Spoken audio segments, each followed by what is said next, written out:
Welcome to the party, pal. Your Flint neighborhood Master Chaos here. I hope you're well. Sending lots of love your way.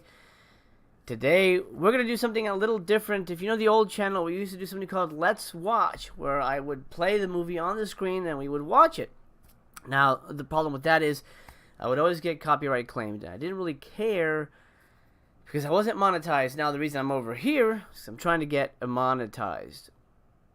So, I can't show movies here, but what I can do, something my buddy Craven, Something Scary does, Night Watch Zone does this as well, is a watch along. I will provide the color commentary. I've got information on the actors. I got interviews with Wes Craven, not that I've done, but that other people have done, so I will be reading that along with the movie.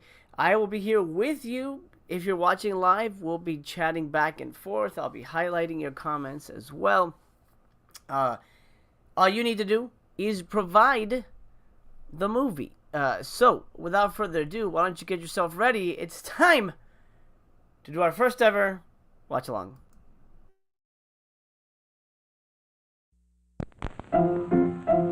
Let's all go to the lobby. Let's all go to the lobby. Let's all go to the lobby to get ourselves a treat.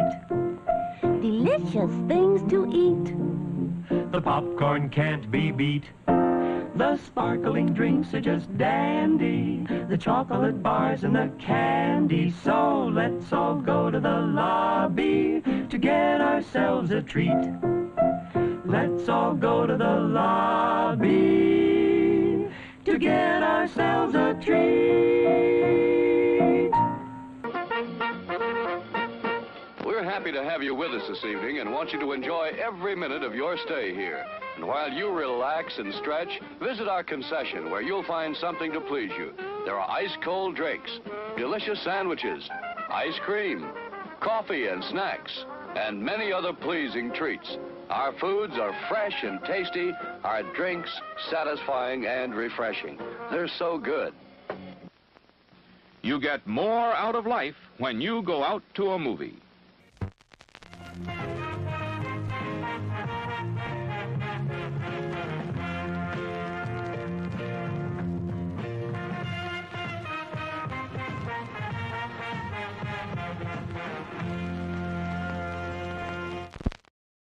Boy, that feature presentation song never gets old.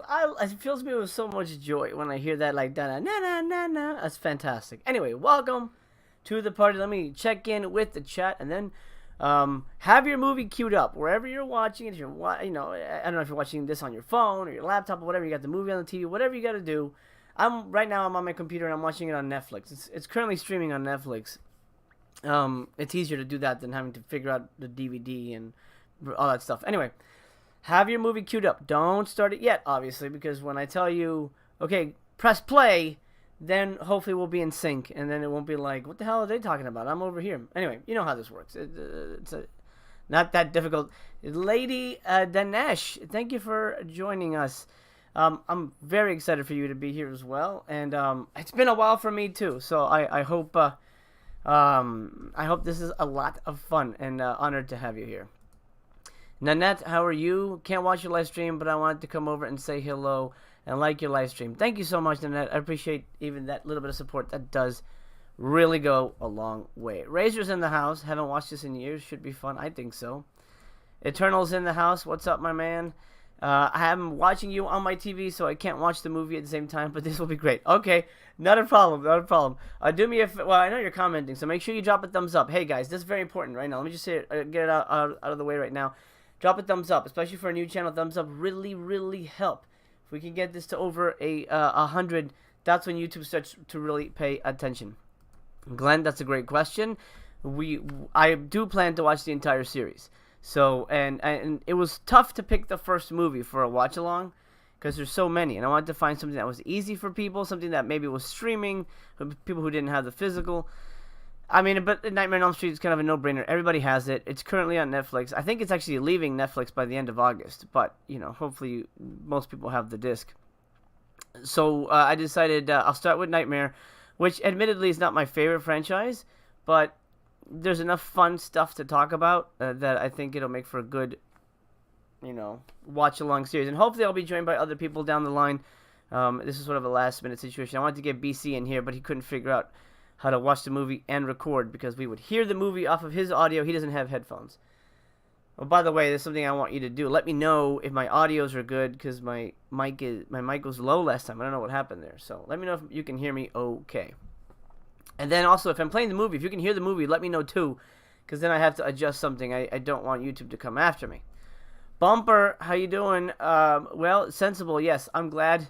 I'm glad we were able to schedule this. That's actually why I can't do anything with my buddies in the UK, my other fellow YouTubers are there, because scheduling is difficult, and I don't wake up early. I'm gonna bring my light in like this. I like it when it's at a crazy angle. It feels like Dr. Caligari kind of thing there, and awesome.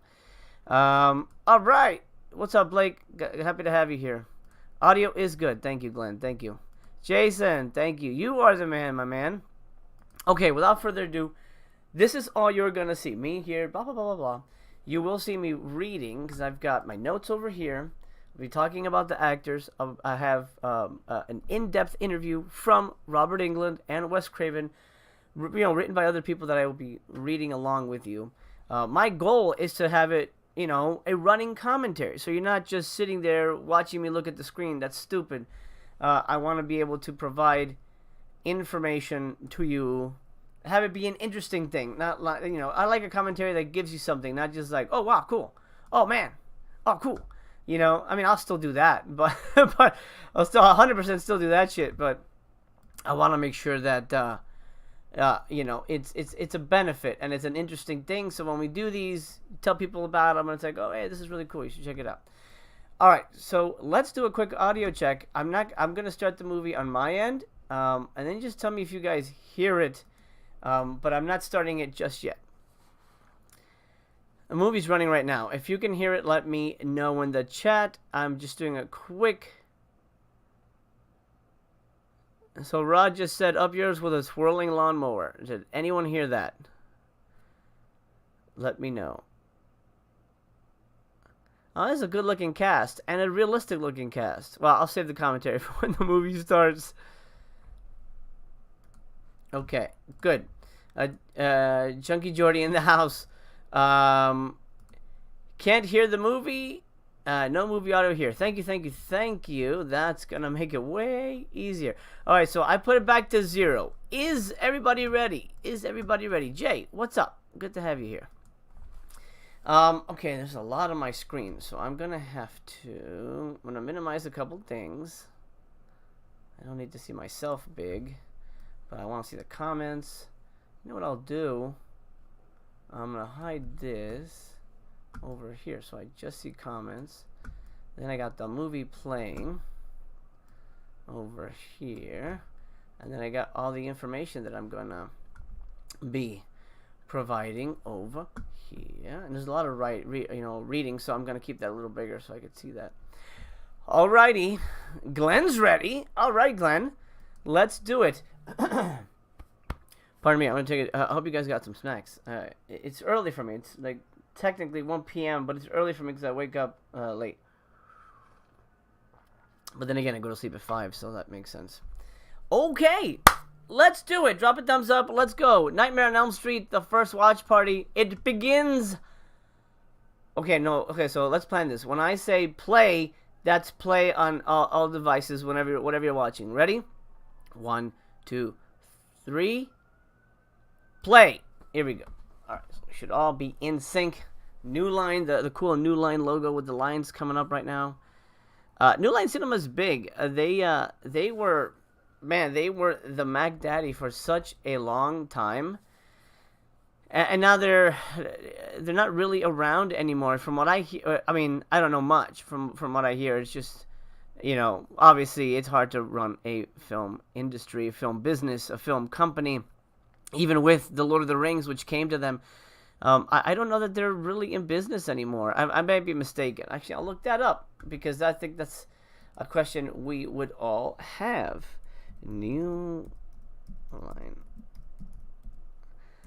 I'm glad that we don't have to have the conversation, who's your favorite Freddy? Robert Englund is amazing. Most actors would have given up, no, I'll do 1, maybe 2, and then I'm done. Robert Englund is one of those very rare actors who was there from the beginning.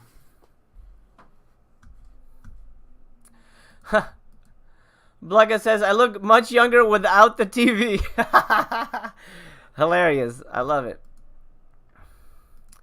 I just revisited this in a couple weeks, but I'll jump in for one of the sequels if you do more. I will, Blake. I will, Blake. Jay says, Jackie Earl Haley's so good in this. Very funny. I'll be doing that one too. I'll definitely be doing the remake as well. That'll be the final battle. There's a lovely Amanda Wyss, who is a friend of a friend. She was in my buddy Billy Butler's Resonator series over on Full Moon. She still looks good. I think she's still a really attractive lady. What a great set. I mean, just an amazing set. And it's so hard to find a set that just fits your thing. Like practical sets too. Not fake shit. I'm watching The Lost City for a live stream I'm doing on Friday night with Mistress Chaos and Tony of the Dead. And they had a fucking CG jungle. What are you talking about, bro? You're remaking Romancing the Stone. It's a pretty funny movie, but it's so obviously a green screen jungle. That pissed me off so much. So much. I don't know. I don't know why they would do that. Okay, so here's the latest update on New Line Cinema. They merged with Warner Brothers. New Line moved from its longtime headquarters on Robertson Boulevard in Los Angeles, June 2014, to Warner Brothers lot, Building 76, formerly used by Legendary, who I guess got booted. The last film released by New Line Cinema was as a freestanding company was Will Ferrell's Semi-Pro, which I remember being okay. As the company's future, Alan Horn, Warner Brothers president at the time, stated, "There's no budget number required. They'll be doing about six movies per year. The number may go from 4 to 7. It's not going to be 10. As to content, New Line will not just be doing genre. There's no mandate to make a particular kind of a movie." Right now, they are in co-production. They did Shazam. That's weird. They co-produced it and Shazam and parts of the Conjuring universe. But by itself, it no longer exists. That's a shame. Yeah, it's just a dream. Relax. We'll talk about the cast in a little bit. I love these little details.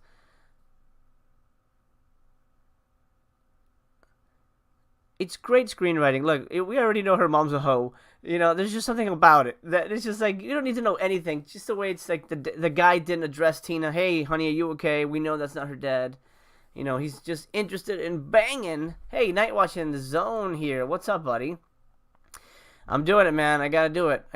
Thank you so much, Nightwatch, for your support, guys. Go watch Nightwatch Zone if you don't already. He is amazing and you know, we support each other, and he's gonna be on a new show with me coming up at the end of September, which I'll announce real soon. It's gonna be huge. That's all I'm gonna say.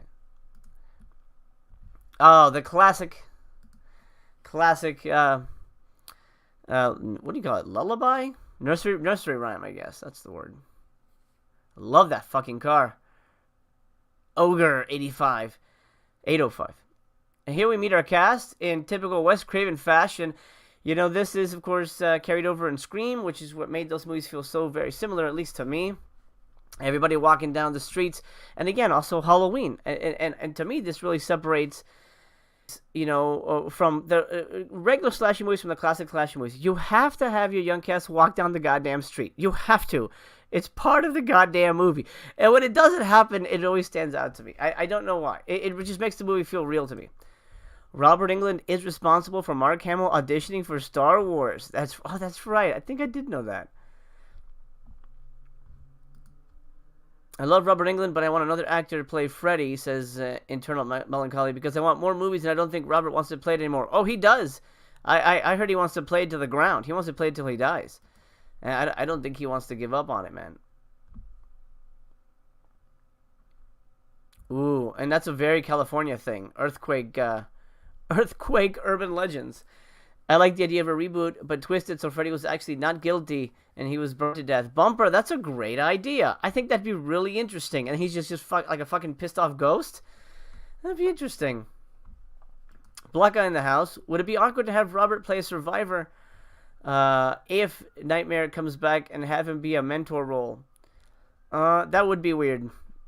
That would be weird. Yeah. Unless it's a complete reboot, but even then it's weird.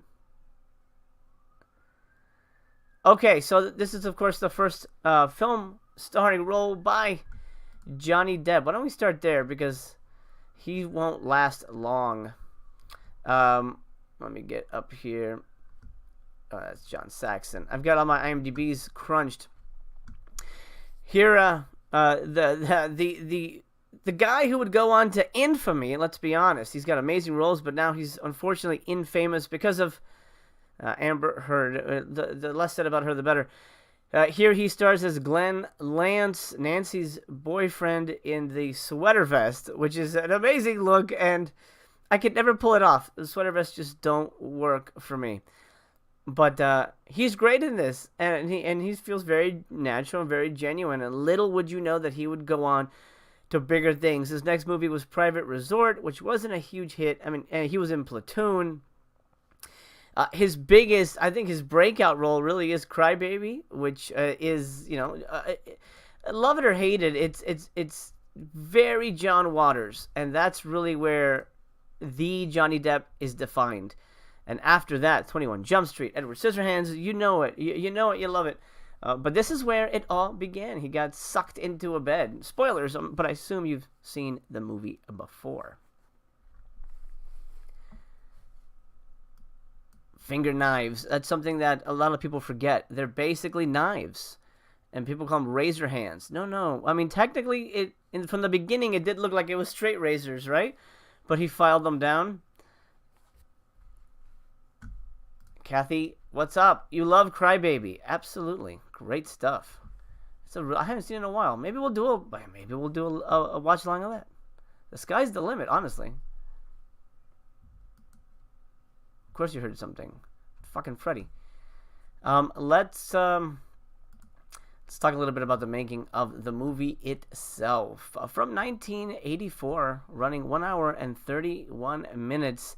This film, of course, spawned a franchise. Little would they have known at the time. Of course, you never know. You never know.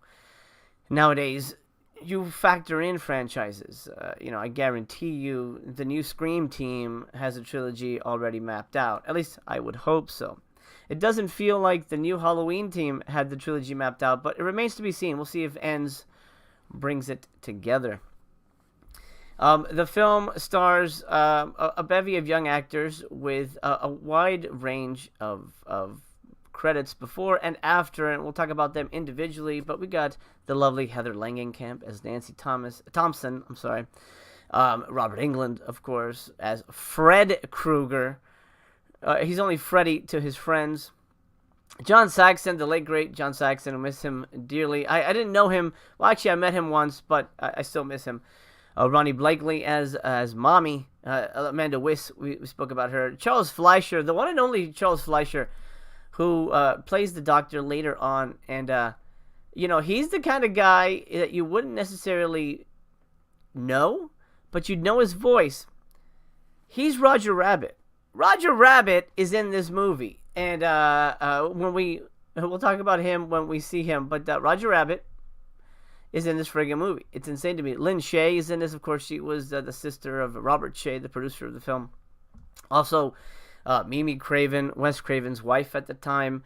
She went on to keep the name after they got divorced. She kept the name, and she appears in the last... Oh, I'm blanking on the name. But it's a Robert Patrick movie that Vinegar Syndrome put out. And then Joseph Whipp is in here. He plays Sergeant Parker. He's kind of the, the deputy, to John Saxon's Lieutenant Thompson. Joseph Whipp will go on to play the sheriff in Woodsboro in Scream. So we have sort of the beginning, shall we say, origins of the sheriff of Scream in this movie. So I'm glad he was brought back. And it's nice to see that Wes has that camaraderie, I guess. Not camaraderie, but at least that respect for his cast, that he'll bring them back.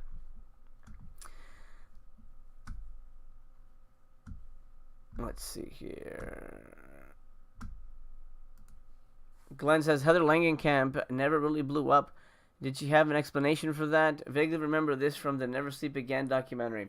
Oh, I don't know. What was happening with her.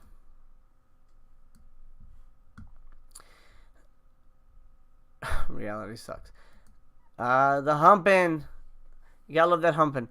You asked me how I am, so I thought I would come back and let you know that I'm at the hospital sick. Oh, Nanette, I'm so sorry to hear that. Hey, guys, let's send good vibes her way. Nanette, feel better, feel better, feel better. There you go.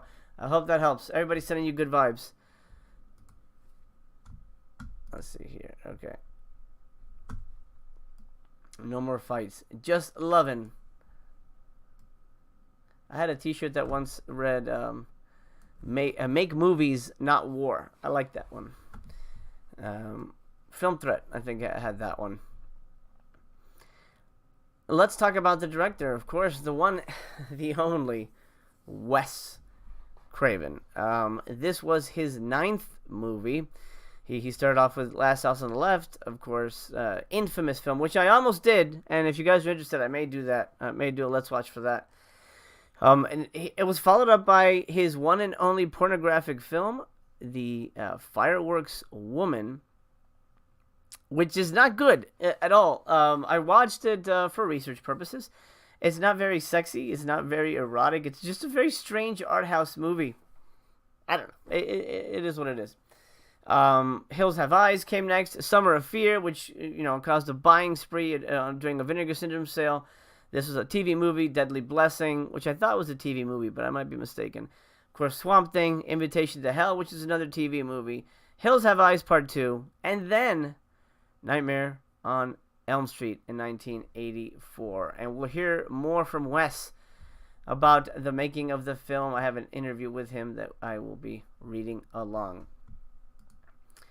Jay says, what's the craziest thing you've done as a Scream Uber fan? Maybe, honestly, waiting in line for 4 hours to get autographs from Neve Campbell, that was exhausting. And from Skeet, that was a lot. That's a big commitment. But again, everybody does that. It's probably the craziest thing. Also, with the new one, I watched a screening, part 5. I watched a screening at like 7 p.m. and then I went to a midnight showing that same night. I guess that's crazy. No. Then I saw a marathon of all 4 movies at a theater once. That was pretty fun. That was insane. Exhausting. Love this music. A beautiful soundtrack. This is really where we get to love Freddy. This is a nightmare everybody has. That while we're sleeping, the fucking nightmare world will come to get us, and it will, impact reality. And that's always, that's the fear. When you wake up, dreams are over. But what if it doesn't change anything? Waking up changes nothing. You're still fucked.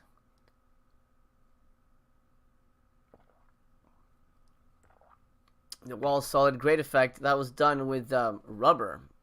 There's it's a special material. I'm blanking on the name of it now, but we used it on a movie I made where the wall will stretch open or stretch out, but it can look like a solid wall from if you look at it closely, you'll see it's fake.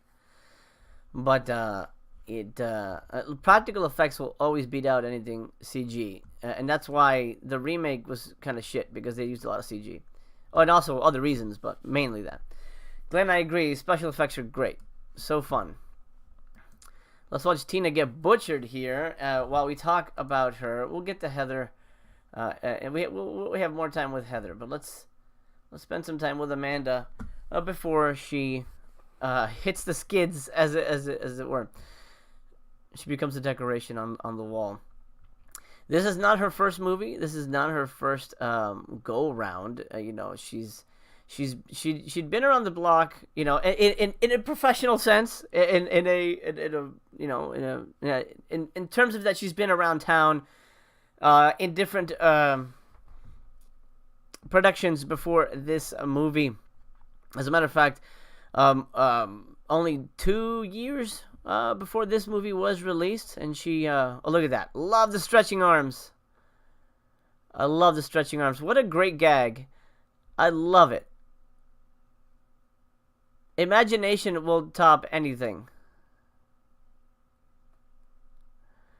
Love that. That's the first thing Freddy says. Well, technically he says Tina, I guess, but this is God. That's great. This is definitely the scariest of the franchise, in my opinion. So anyway, 2 years before she made this movie, she did Fast Times at Ridgemont High. I don't remember her in that movie. She played someone named Lisa, but it's been a while since I've watched that. Actually, I got the Criterion of that. I gotta watch that soon. Look at that, the finger gag. Like, he's just messing with her at this point. Like, hey, check this out. Doesn't do anything. He's just trying to freak her out.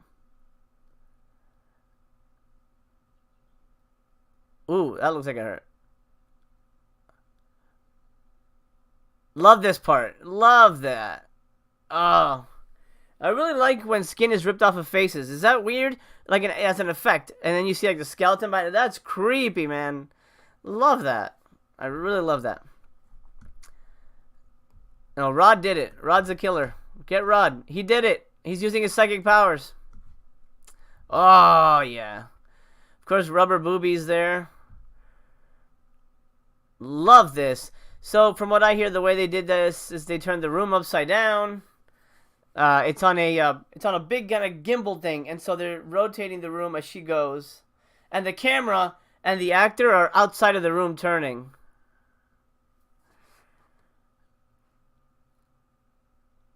I don't even know how they it still doesn't make sense to me how they pulled this off. That's movie magic, dude. Movie magic. I love it. Ken says, I bet we get Elm Street 4Ks next year. I'm assuming a box set of Blu-rays will follow first. Then they'll double down with 4Ks. There's no way they're going to release 4K first. They'll make you buy both. Eternal says, I can't stand Rod. I found him annoying. I agree. Hey, Have Cheetah Will Travel. What's up, buddy? Good to have you here. Hope you and the cheetah are well. Watching some Nightmare on Elm Street. Well, now that we lost Amanda Wyss, let's talk about where she began. She was in a ton of television right before this. So, you know, day player kind of stuff, one episode stuff here and there. Nothing huge. She was in a TV movie, a couple TV movies right before Ridgemont High. And then she blew up a Nightmare on Elm Street, quote unquote, with Tina. She's killed off pretty early, but being the first Freddy kill is a huge honor. I mean, that's why we still love Drew Barrymore, and that's why she's still the face of the Scream franchise, because of that insane and gripping opening in Scream. You know, the Casey Becker death is still iconic as hell. And you put that, you could call it Scream 7 and then show Casey Becker, and still people go like, oh, right, Scream. You know, and it's still like, you know, it's still a perfect marriage of things. So she's such an icon, and she's such an important image from that franchise. And so I would say the same thing for Tina. How are you doing? I'm doing good, man. I'm trying to make the best of the new channel, and those that love and support are here early, and I'm so honored by that.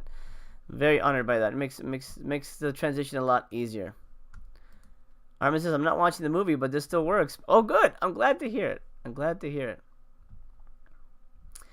Amanda was in 3 classics: Fast Times, Better Off Dead, and Elm Street. That's right. I was going to get to a Better Off Dead, which she did after Nightmare. She's really, really great. And Cheetah agrees. Amanda is a great Scream queen. I agree, Patrick. She's excellent, and she's such a nice person. The Night Watch sent you. All right. Well, Death Central, welcome to the party, pal. I'm happy to have you here. Honored. Everybody watching, please leave a thumbs up. Like I say, it's always really helps the channel. Amanda's still acting. She has not slowed down. Like I said, she was in the Resonator series for my buddy Billy Butler, who is himself a horror icon. He did blanking on the name, but he was the technically final boy in Leatherface, Texas 3, among other stuff. He's awesome, such a wonderful dude. And right now, she's currently working on something called Catch a Fallen Star. I don't know anything about it, but it's in pre-production, so good luck to her, and maybe one day we can have her on the show and chat with her. Farewell, Tina. This is Ronnie Blakely, Nancy's mama, and all-around good time gal. Now, she's had a huge career before Freddie, and we'll briefly touch on that. Of course, she's in Nashville from 1975. That is the Nashville, the Robert Altman Nashville. So that's pretty huge.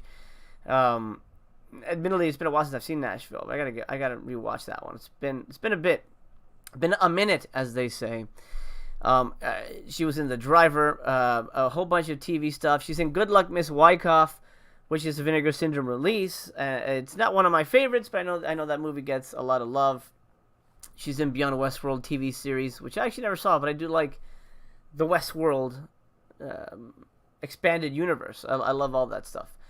She was an episode of Love Boat, and then an episode of Highway to Heaven the same year that Nightmare on Elm Street came out. Very different projects there. Highway to Heaven, Nightmare on Elm Street, Heaven and Hell combined. Of course, she's in an episode of Tales from the Dark Side. She's in Return to Salem's Lot. And then it looks like she takes a break around 1990. Her last credit is Murder by Numbers, which I'm not familiar with, but we don't hear from her again until Rolling Thunder Review in 2019. Did she pass away? That's something that might be news to me. No, I think she's still alive. I think she just gave up. Not gave up, because not gave up. That's the wrong word. I apologize. She just decided to bow out. It's hard to be an actor, man. It's really this business will burn you out. So I do not blame her for saying, she's had enough. Can drop in some facts here. Ronnie sung the great theme song from one of the last great spaghetti westerns, China 9, Liberty 37, with Fabio Testi. Jenny Agutter, she's in that? Wait, I've seen that one. I don't remember that. Or maybe I haven't seen that one, but I know that name. What a cast! Holy fuck! I gotta watch that. She sang the theme song for... Holy God. Dude, thank you. I'm gonna write that shit down. I'm sure I have that. I love it, because I remember that title very, very well. China 9. Okay, hold on. Okay. I love how this guy reads. That's how everybody reads. It's very realistic. That's how kids read in school.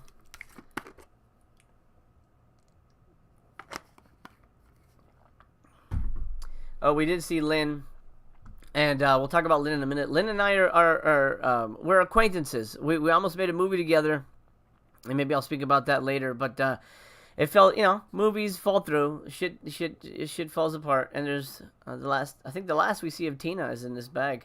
Great, fucking scary. Lynn is such a sweet person, a lovely person. I've had dinner at her house. She gave my daughter a little present. I remember she gave her a little lamb chop doll. Such a sweet lady, and it's nice to see her pop up in all these New Line movies because her brother produced them, and so it's kind of like the Easter egg for fans. I gotta watch that China 9 movie.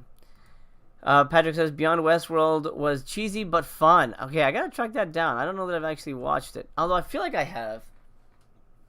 Shit runs together, man. You think Warner will give us Westworld 4K? I'm sure if they can, they will. It remains to be seen, though. Anyway, that's the lovely Ronnie Blakely, who now, unbeknownst to me, is singing spaghetti western anthems. Hail yeah. I love that. Screw your pass! I love the way she says that. It's so stupid. I was like, okay, cut. Let's do that again. No running in the hallways. Of course, this is sort of semi-referenced in Scream when Wes Craven wears the outfit and he plays the janitor. But they put too much facial hair on him, so it doesn't even really look like him. Maybe that was the point. But he's got the Freddy sweater, which is awesome. Screw your pass. So weird. What a weird line reading. I'll never forget that. Patrick says, Beyond Westworld's in the Warner Brother archive. Oh, really? Oh, great. Oh, cool. I'm going to go check that out. Nanette says Freddy is her favorite killer. I'll be honest, he's not my favorite killer. I like Freddy. I'm okay with it. But there was always something about it that didn't jump out to me. I love the movie. The first one, favorites. First, Dream Warriors obviously is, I think everyone considered it a masterpiece. I like 4 and 5.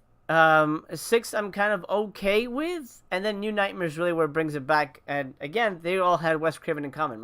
My 3 favorites had Wes Craven in common because he knew what to do, man. He was doing meta horror before anybody else did. Let's talk about Lynn, since we just saw her. I'm not sure she comes back into the picture. I don't remember her appearing again. Of course, Lynn has a huge career, still ongoing. I believe she's in Insidious 5. She starts off in 1975 in the film Hester Street, where she plays the unnamed whore. Hey, it's not me. That's what they say on IMDb. That's what they call her. She's in The Long Riders, which is a great little western. And then she plays unnamed teacher in Nightmare on Elm Street. Next up, that next year, she was in Brewster's Millions, which is one of my favorite movies. Again, a little bit part, journalist at a rally. It is what it is. A ton of TV, obviously, a ton of TV. Then I think her next big horror performance is in one of my favorite movies, The Hidden. At least, not necessarily a big performance, but at least notable horror movie title. She's also in Extreme Prejudice, but kind of not a huge role. But she's in The Hidden. Next, she's in the fucking Running Man. Then she's in Critters 2. I mean, this lady has done it all. She's amazing. And, her reaction here is so great. Her freak out here.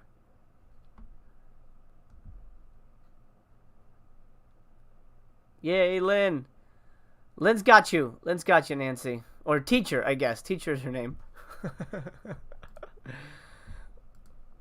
Patrick says Lynn Shaye did The Midnight Man, Robert Englund, which was released by IFC Midnight. Oh, that's a recent one, right? I have not seen that one. Is it good? Would you recommend that one? Bumper says Freddy was terrifying in part 2. I love that movie. It's not one of my favorites, but we will be watching it, so we'll see what happens. Love Nancy's later transition from scared little girl into Rambo MacGyver. Glenn, I agree. I agree. That's awesome. I mean, it's the hero's journey, and that's called. We'll do a little movie talk, a little movie making talk. That's called an arc, a character arc. When you write a character, you want your character to have an arc. You want them to go from zero to hero, and Nancy is the perfect protagonist. Dare I say, the best final girl, because she has a real arc. I'm not going to get into semantics here, but let's talk about Laurie Strode, who doesn't really have an arc. She's frantic the whole first movie. I mean, she runs into Michael Myers. It's a 5-minute sequence. But she never goes from zero to hero, because honestly, she doesn't really have enough time to do that. She's still in the zero mode. We're like, holy shit, what's happening? With Nightmare, we are given a full arc. She starts off scared. She starts off worried. She's grieving for her friend. She's trying to save her friends. She uses her wits. This is the best kind of final girl. This is not a Mary Sue. This is somebody who earns her place in the horror pantheon. And that's why I think Nancy has remained a staple. And, the big issue why I think they made a mistake with part 3, but they corrected it in New Nightmare. I'm not going to go into details if you haven't seen those movies. But Nancy has a full arc here. Zero to hero. Here she's trying to figure things out. She's piecing things together. She's scared. She's worried. And at the end, she's like, fuck it. I'm taking this dude down. I love that. And we need more of that in horror. That's the stuff that's missing. Eternal says, when I was a kid, Freddy was my favorite killer, but as an adult, it's Jason. Oh, okay. Patrick recommends Midnight Man. Okay. Nanette as well. She says it's a great movie. Okay. What is a modern female character that had a good arc in mainstream, in your opinion? That's, that's tough. It's been so tricky lately. Honestly, I don't know how you guys felt about it, but I thought Prey was a really good arc. The new Predator movie, where we see, I'm blanking on her name now, I'm blanking on her character's name, but our lead, she wants to be one of the boys. She wants to be a hunter. She wants to provide for her family. But they're saying, no, you can't. That's not your place in the society. To the point that they're beating her up and telling her, go back home. Go home and cook me dinner. Like, that's, and then, even though it's kind of a Nancy thing, she's learning. She's Naru. Thank you, Blanca. That's it exactly. Naru. She's learning. She's trying to warn everybody. She's trying to keep everybody safe. She's being the mother, and I think that's what's, that's kind of an interesting element. She still wants to be the badass, but she's the mother. She wants to protect the tribe. She wants to make sure everybody's safe. She wants to make sure her brother doesn't fucking die. And then when everybody gets butchered, it's literally up to her to piece it all together. But you know what? It doesn't feel like a Mary Sue situation because she earned it. We've seen this whole movie. She's struggling. She's not a badass survivor kind of person. She almost died in the mud pit. I like that. So I think most recently, Naru had a really good a horror movie arc. Look at this. I don't even know how they pulled this off. But I love it. I mean, I'm going to guess there's a bathtub under her. I mean, a pool under her, and that's on a raised platform. I love that. Warm milk. Warm milk is good. I need one of those inflatable pillows. I don't take baths very often, but I feel if I had a inflatable pillow, I would. Wouldn't you? I think that's a kind of a no-brainer. I don't know what Lynn. I actually don't know if Lynn's gonna be in Insidious 5. I don't know, but she might. She might show up as a ghost. Nudity. And I don't think that it actually is. I might be mistaken, but I don't really think that is Heather showing her bits and pieces there. I think that's somebody else. New things we can expect from Lynn Shaye. Jackson's Hole. And it's spelled Hole. I don't know what it's about, but it's Jackson's Hole. And Carrier. Both of those are in... one is in... Jackson's Hole's in post. Carrier is in pre-production. And maybe one day, her and I will be able to do something together. I really like her. She's such a lovely lady. Body double. Thank you, Patrick, for clarifying that. Yes. I had a feel... I was pretty sure it wasn't her. Damn it. No. Okay, we talked about everybody. Let's... Jackson Hole is a town. Yeah, but the way they wrote it here, it's Jackson's Hole. With an apostrophe S. So it's going to be revolving around the whole of Jackson? I don't know. I guess we'll have to see. I love that little butterfly inside. It's just an interesting little touch. I love this house. I've been to this house. It's on Hollywood Boulevard, or near, actually no, off Sunset Boulevard. Technically in between. On Orange. I think it's Orange Drive, something like that. I've been in front of that house, Nancy's house. And actually right across the street is the house from Halloween. So it's pretty amazing. Blanca says he likes Jackson's Hole. Eternal says I like to pretend that it was her. Well, you do you, Eternal. Just don't tell her that if you ever meet her in person. I see you naked in that movie. That's you. She may be weirded out by that. Let's talk about Heather since we have her here and we've sort of shunted her aside. Of course, this scene is replayed in Scream, and Kevin Williamson himself has said this is kind of where he took it from. Another spiritual connection to that movie, and why Wes is kind of perfect to have directed at least the first one. And I mean, obviously, I'm a big fan. I think he did amazing with the other films, but he was perfect. And I don't know if I would have seen John Carpenter do a Scream. I would have liked it, but I feel it would have felt different And I don't know that John would have stayed with the franchise where Wes did, So I like Freddie, Robert staying with the franchise. Anyway, sorry, Heather, to keep shunting you aside there.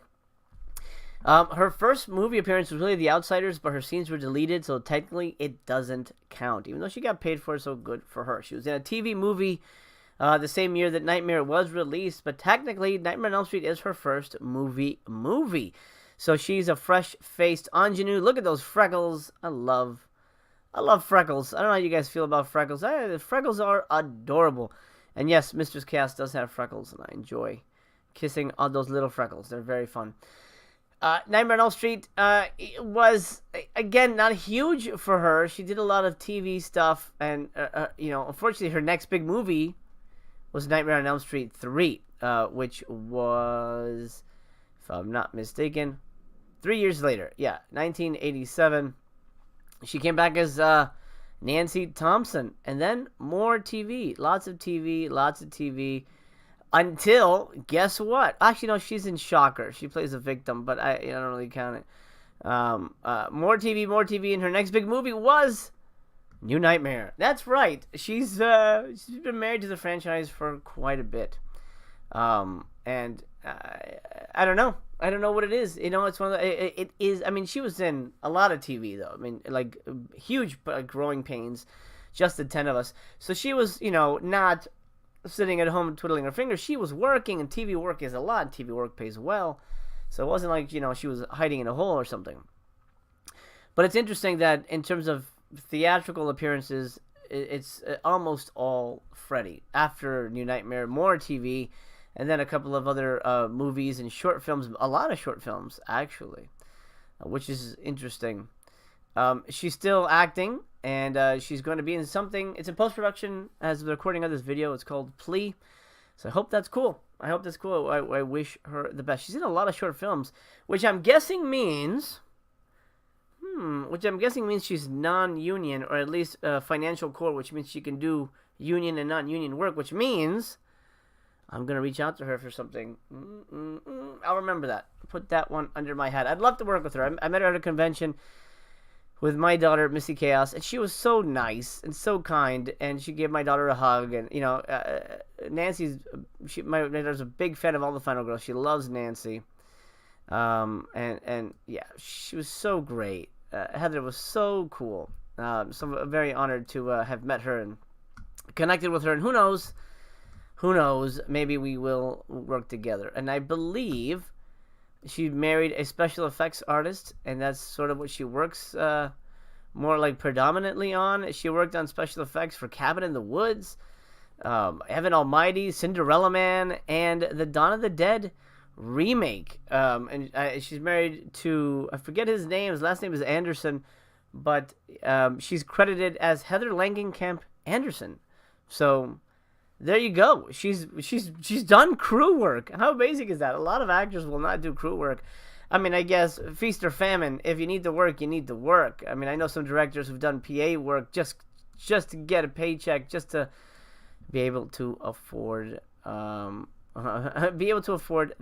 rent.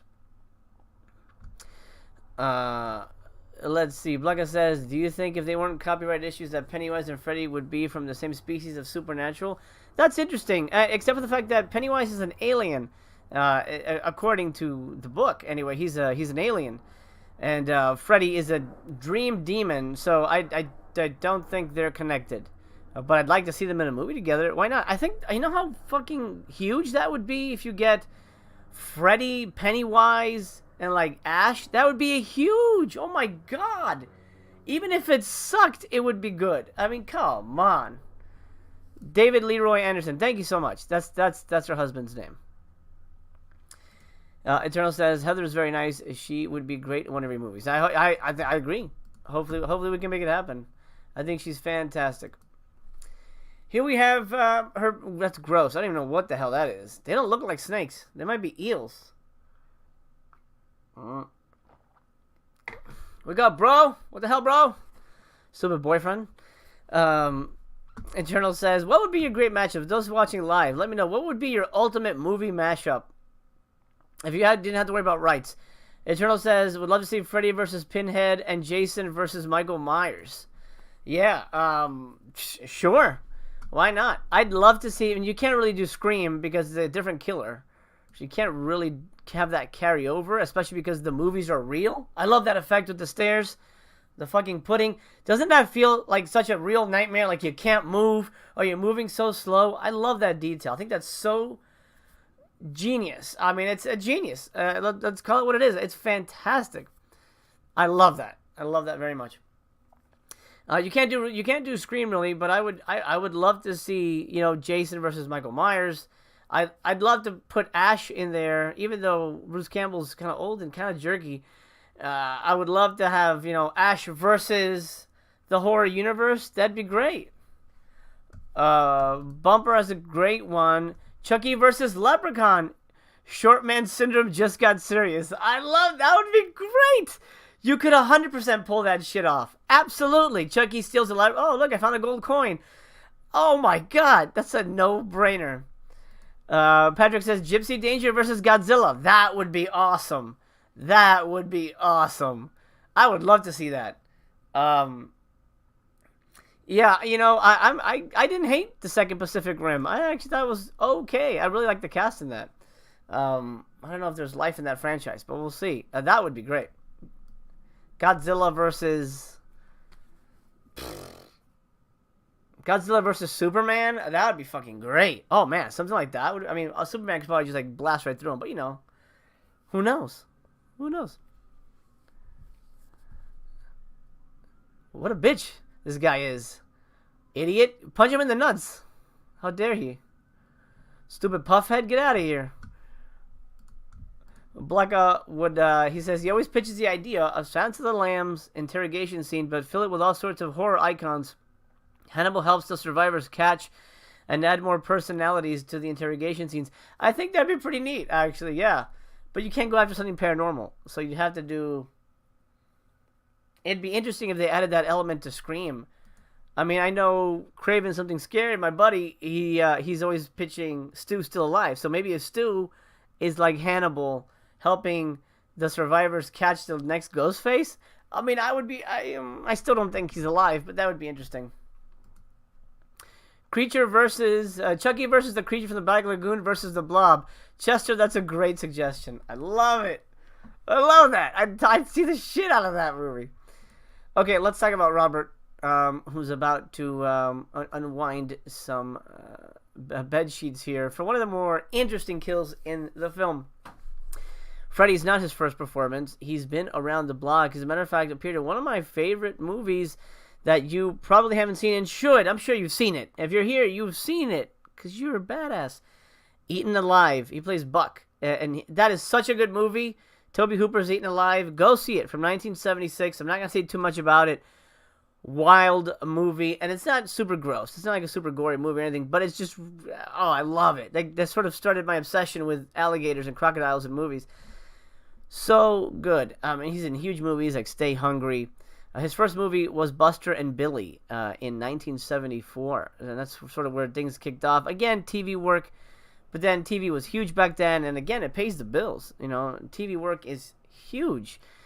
It really wasn't until 1984 where he discovered Freddy that he made the leap into infamy as we know it. Now, right before that, the same year, 1984, he was in one of my favorite miniseries of all time.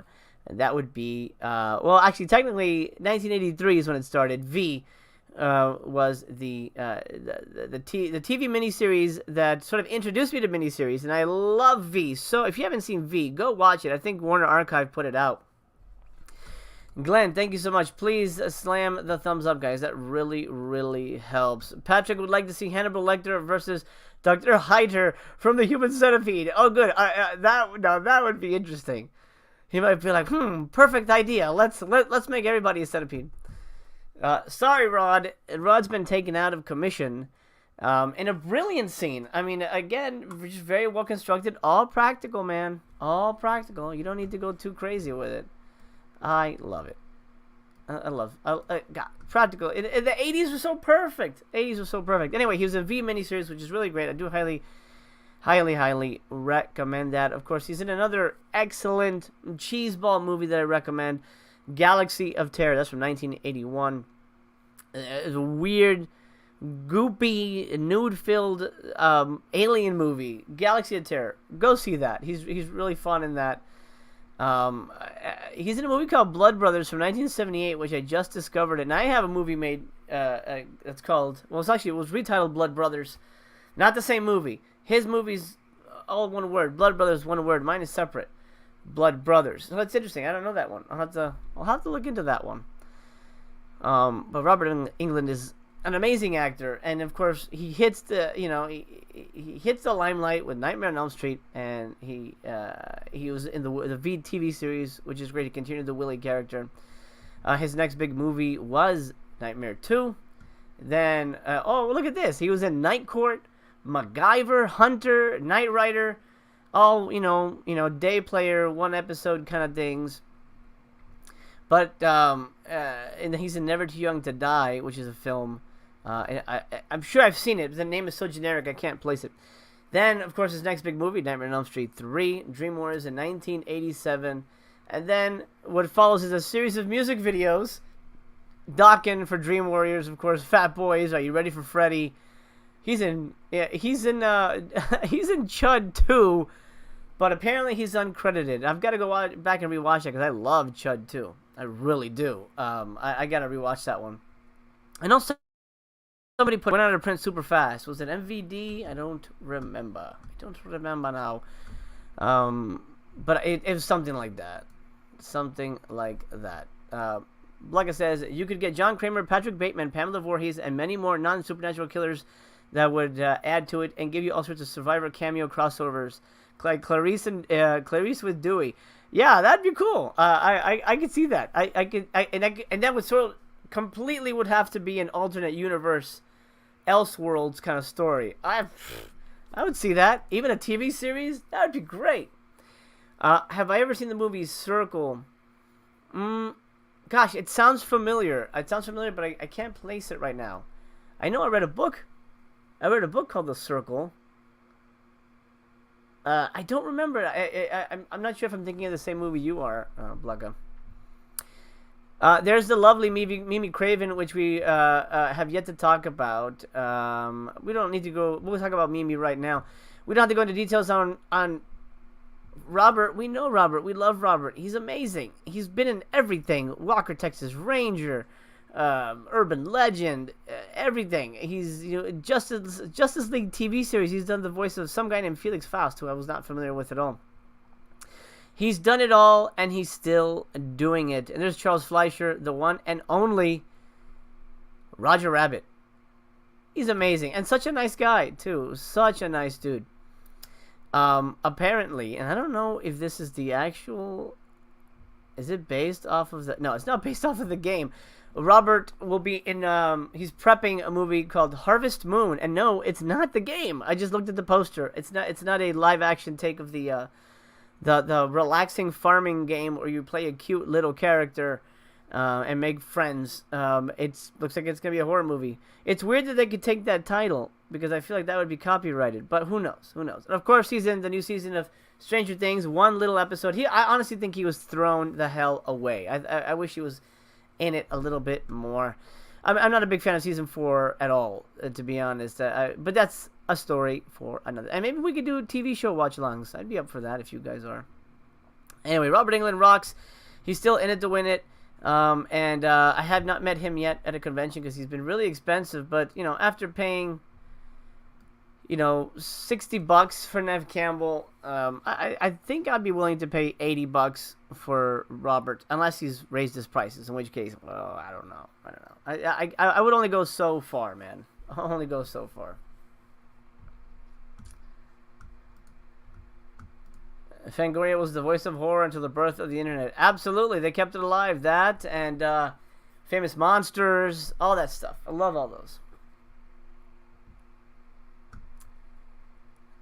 She's having a nightmare. Okay, he should turn to Roger Rabbit and go, please give me some time. I don't know. This is the worst Roger Rabbit ever.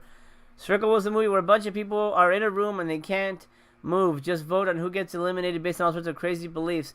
It was a great time, in my opinion. I haven't seen it. That does sound super cheap to make, but it sounds interesting. I'll have to check that out. I don't know that one. All right, well, there's Mimi, the lovely Mimi Craven. I'm a fan, and so was Wes Craven. He married her. She appears in Swamp Thing, and here as the nurse, uncredited nurse. Of course, she went on to have a bigger career doing other things. Most notably, I'm not trying to find the name for this movie. Last Gasp, that's what it is. She's in a movie called Last Gasp, put out by Vinegar Syndrome. I liked it. It's an okay kind of like erotic thriller, but for those of you who are interested, yes, Mimi is naked in that one, and it's pretty good. It's pretty good. I enjoyed the movie. It's a weird little story. I don't want to get into it right now because it's a story for another time, but Mimi is great in Last Gasp, and not because she's naked, but it doesn't hurt. Okay, and then looks like she sort of took a break, or maybe Hollywood forced her to take a break, because she did a movie called The Vampire Clan in 2002, and then essentially went on hiatus until most recently 2021. And she's appeared in two things. One, a TV series called Monster Manor 1313, which I don't know of. That sounds awesome. I'd love to watch that with the kids.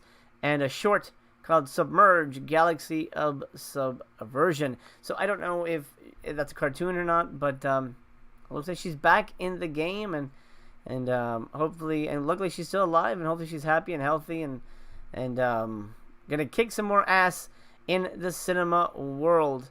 I think she also plays unnamed stripper in bar in a movie called Last Dance from 1990. Last Dance, is that the one? I don't know if I'm thinking of the right movie. Oh, it is the Sharon Stone movie. Okay, she's in that Sharon Stone movie, Stripper in Bar, and I know I've seen it, but I don't remember any details on it. I think most notably known for being Wes Craven's wife and keeping the name, which, I mean, why wouldn't she? It's a famous name, and she's known by that, so why not? I love the hat scene. He puts his name in the hat. I love that. Freddie cracks me up, man.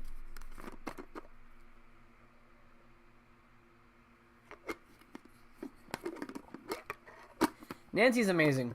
And she's a good final girl. Here she's making the turn from scared little girl to screw your pass. Screw your pass, Nancy.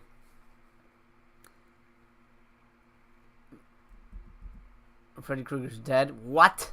Well, I guess we all assumed he was. And we'll talk about John Saxon when we get to John Saxon. But it'd be remiss if I didn't at least include words from the man, the myth, the legend, Mr. Wes Craven. Now, the following I'm reading from an interview on Filmmaker magazine by Jim Hemphill from August 31st, 2015. Filmmaker asks the question, it's hard to believe now, but back when you were trying to get A Nightmare on Elm Street made, it was a tough sell. Wes Craven responds. Now this is in Wes's words. Basically, I found out, pardon me. Basically, I found out that if you have two films that don't perform well, it doesn't matter that you've had a bunch of successful ones. The phone stops ringing, and after Deadly Blessing and Swamp Thing, that's what happened. Deadly Blessing was a rewrite assignment that turned into a directing job, and with Swamp Thing, we had a very limited budget and terrible, terrible completion bond people. About 2 weeks from the end of the shoot, they said that we had to start cutting scenes, and it was already very difficult in the swamps with very elaborate makeup. I came out of those two films with not too much box office to show for it, and the offers dried up. I decided, since I had a little bit of money in the bank, that I would take 6 months off and write a script. At about that same time, I met Bob Shaye in New York, and he was interested in doing something together. I told him about this guy coming out of the dreams. At that time, the idea was still fairly vague in my own mind, but he was immediately interested and said, as soon as you have a first draft, send it to me. That was very encouraging, so I went back and wrote the script and sent it to Bob. He was very, very interested, and he gave me notes for a second draft at the same time that he started to look for backing. Meanwhile, over a period of 2 years, my money ran out. I got a call from the woman who handled my accounts, and she said, "You are broke, Wes. You are just broke. We have a $5,000 tax bill coming up, and it needs to be paid." I was desperate, to put it mildly, and I called the only guy I knew who had money. That was Sean Cunningham, because he had done very well with Friday the 13th. He loaned me $5,000 to pay the bill. At about the time that was due to be paid back, a friend of mine put together enough money to shoot The Hills Have Eyes 2. And I thought, why not? Let's just go make a movie. Because I was standing around Hollywood while Bob seemed unable to raise the money for a nightmare. I think after Friday the 13th and its imitators, there was a feeling that horror was bad, and bad for kids. And it was during that period when video games were being looked at as causing kids to be violent. And there were all sorts of made-up stories about kids killing their sisters wearing Friday the 13th masks and whatever. The far right was starting to rattle these cages, and I think the studios were afraid of making a film that had blood in it. They also just felt like it was too far out, that people would be confused about what reality is. Even Sean said, "They'll know it's a dream, so there is no danger." I said, "Look, people can die if they're in their dreams," but nobody got it except Bob, Shaye, and my friend Peter Locke, who is my producer from the Hills series. Peter was not able to raise the money, and Bob eventually was. Even then, 2 weeks before we were to shoot, a huge portion of the money fell out. We had to go back to Europe and scrape up financing. I remember looking at Bob's fingernails, and they were just bitten down to the core. I had never seen anybody who had bitten their nails so badly. As an aside for myself, I know Robert Shaye calls New Line the house that Freddie built, because that was their biggest success. When it comes to, really putting New Line on the map and making Bob Shaye a producer. Bob was in New York most of the time. This is Wes again. And that helped because Bob had an ambition to be a director.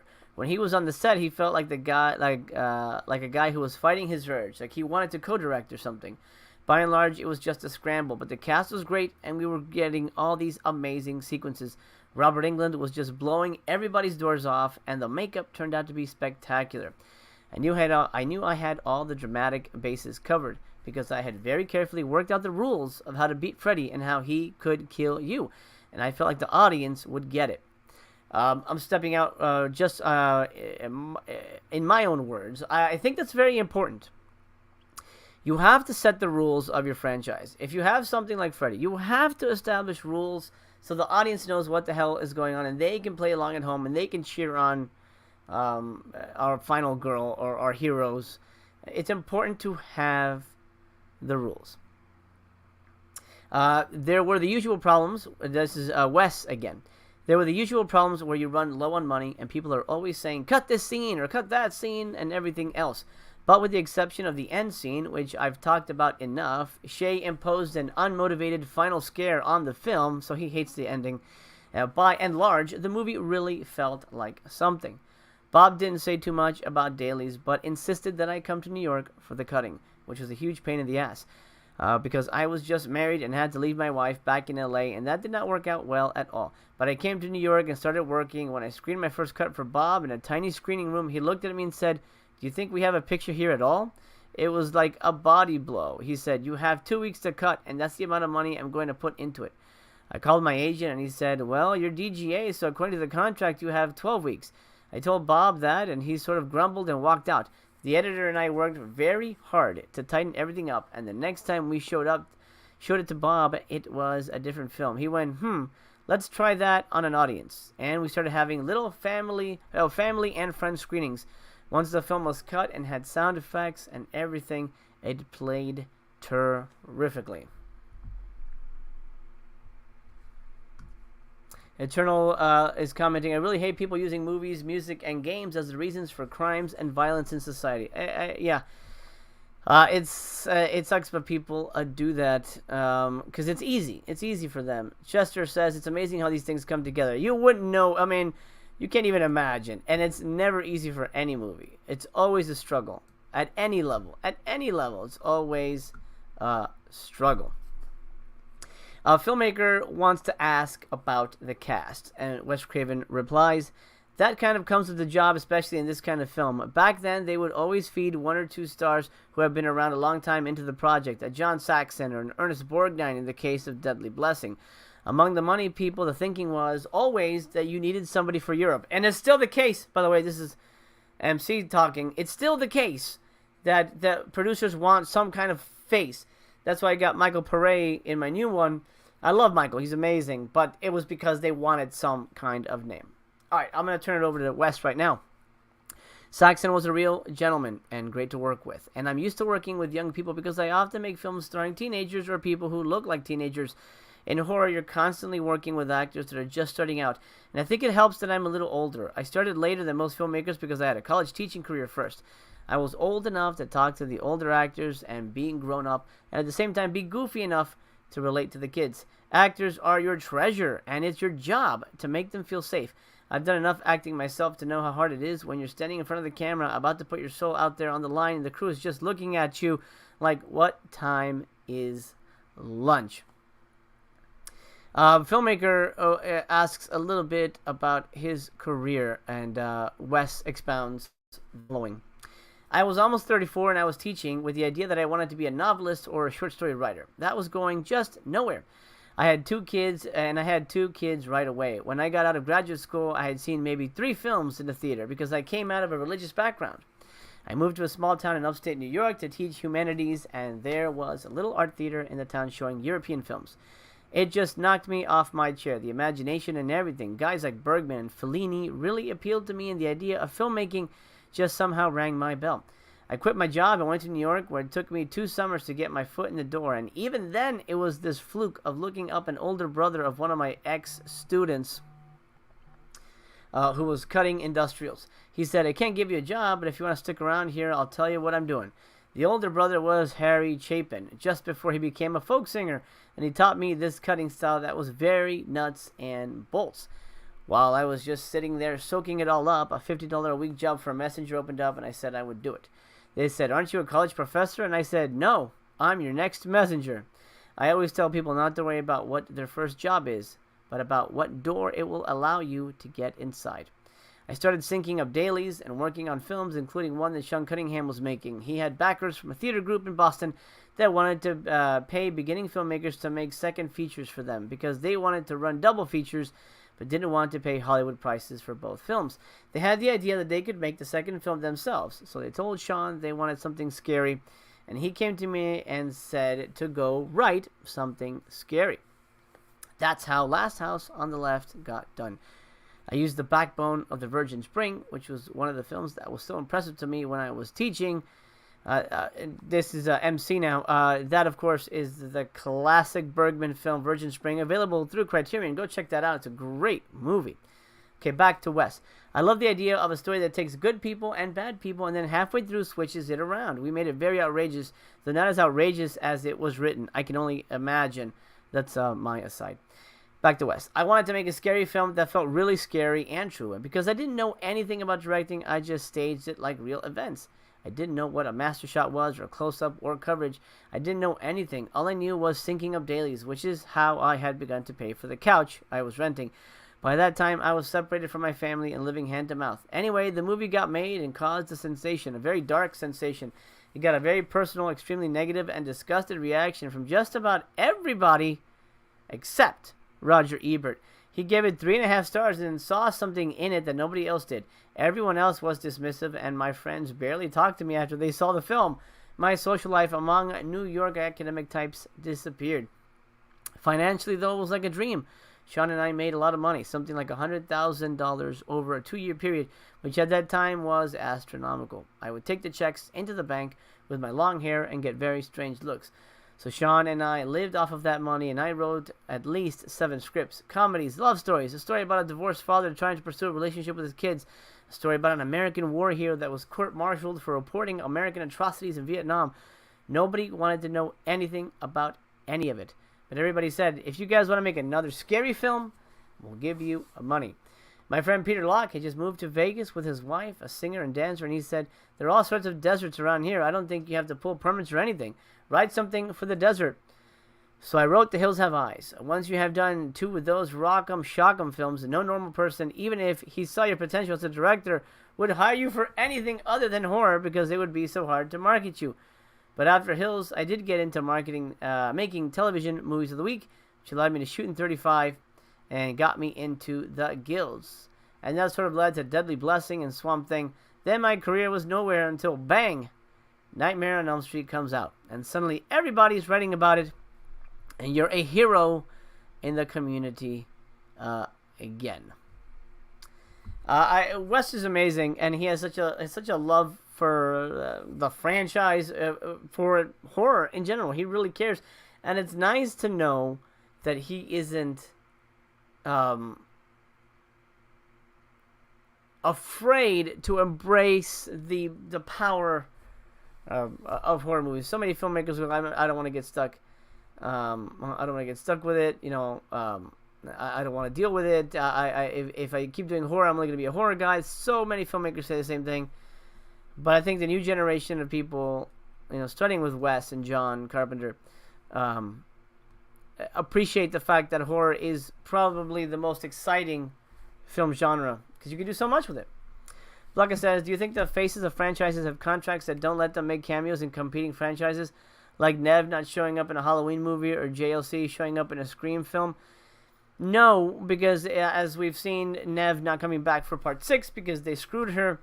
They wouldn't have any kind of issues. I know Marvel does that. Marvel will lock their actors into, like, you can't be in a DC movie. I know that's happened. At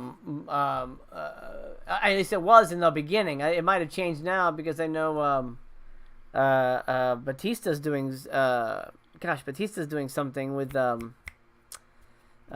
James Gunn, but no, they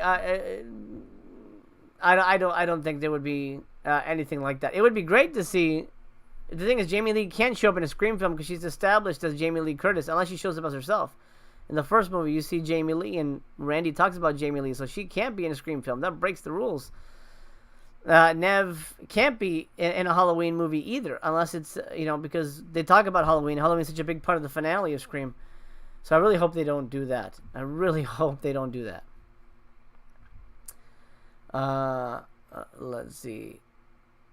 This is the last word from Wes, and then we'll switch over to an interview with Robert. This is the last of it from Wes. Or maybe, you know, maybe I'll say that for the end. I'll do it now before I forget. Wes says, the depth of loyalty to the film is such a pleasure, and I still learn things about it. As you know, sometimes as a director, you know what's going on with your story and your camera and the performances, but there's a whole host of other things behind the scenes that you don't have a clue about. Romances, fights, and everything else that goes on a set that you're unaware of because you're so focused on the directing. I love this scene. Goodbye.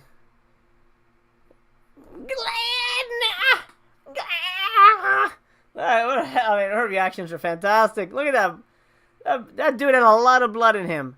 He had a lot of blood. So much blood. That's like a blood for 1,000 people. But it's so awesome. You know, it's visually fantastic. And I get dripping down it's raining down. I mean, oh, it's great. I mean, there's nothing like this. Nothing like this. Sorry, I had to take a pause to mourn the passing of Glenn. The epic fucking death. Amazing. Anyway, sorry, taking it back to Wes. When I saw Never Sleep Again, the 4-hour documentary on the making of the franchise, I heard so many stories and details about the shoot that I just didn't know before. Recently, I got a bunch of photographs from Jim Doyle, the mechanical special effects guy at Nightmare, and looked at some of the work he did. I had never seen this stuff, how he planned the revolving room and all the other things. So it was really fascinating. It's been a fascinating year. And that's it for the one, the only Wes Craven. Speaking about Nightmare on Elm Street, Wes's final parting words is, I don't feel like I gave birth to Jesus. Maybe he gave birth to the horror Jesus? I don't know.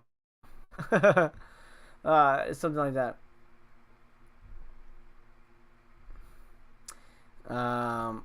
Let's see. Blanca asks, do you think how horror casts films nowadays is too revealing of how things will play out with characters and story? I mean, I do think audiences are way more intelligent nowadays in terms of movie knowledge, understanding movies, understanding how movies are made, understanding how horror movies play out. So we're way more savvy than we were in the 70s and 80s. So absolutely. I mean, I think you can infer a lot from casting and things like that. And I think there's a lot more out there in social media and posts and actors tweeting and things like that. So stuff isn't as mysterious as like, oh wow, there's a new Nightmare coming out. I didn't know that. Nowadays everything is so out in the open. If you wanted to know the end of the new Scream movie, you could probably find a way to get that. I could probably get my hands on the script through a manager friend of mine, but I won't because I want to be surprised with the movie. But yeah, I think everything's changed in horror nowadays. The way movies are marketed, the way movies are sold. It's easier to make a movie now, but it's harder to get money from it. To get it monetized. Basically, you can make a movie right now with a camera, but getting people to watch it is another thing. And getting people to pay for it is a completely other thing. Let's talk about John Saxon while we have him here. The lovely, late, great John Saxon, who passed away July 25th, 2020. Right at the... I don't know if he was a pandemic victim or not. A COVID casualty. I'm not sure. But of course, he had a career way before this. He's done a lot of stuff, including working with the man, the myth, the legend, Bruce Lee in Enter the Dragon. He started his career in 1954 with the film It Should Happen to You, and he was a little boy, uncredited in that movie. So I was going to say, that's pretty old, but I guess he was a little boy in that one.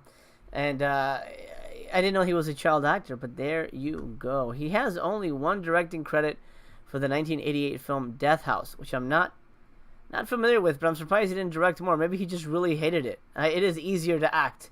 Not that it's easier, but it's, there's less stress on you than, working on directing a movie and taking it from top to bottom, which is a lot of work. He's done a lot of TV movies, a lot of TV series. The Kung Fu TV series, it was a one-off in one episode. Police Story, and then of course he's in Black Christmas, 1974. That's probably his most notable horror role up until we get to Nightmare on Elm Street. A lot of TV. This guy was eating it up on TV. I mean, TV back in the day it was huge. A lot of actors did TV and didn't frown on it. Nowadays, I think a lot of actors sort of frown on TV. At least they did in the early 2000s. It was like, I don't want to do TV. Kiefer switching to TV for 24 was a big deal because he's a big actor, he's a big name, and for him to do TV, it was like, okay, if Kiefer's cool with it, then maybe there's money in TV. Especially, like when word got out that the Friends people were making $1 million an episode for the last 2 seasons. No brainer, man. Get into TV ASAP. He's also in the film The Bees, which isn't great, from 1978. But Vinegar Syndrome just released that. Well, didn't just release that. It's been out for a while, but they just released a slip for it like a year ago. The slip is still available. If you're interested, go check out Vinegar Syndrome.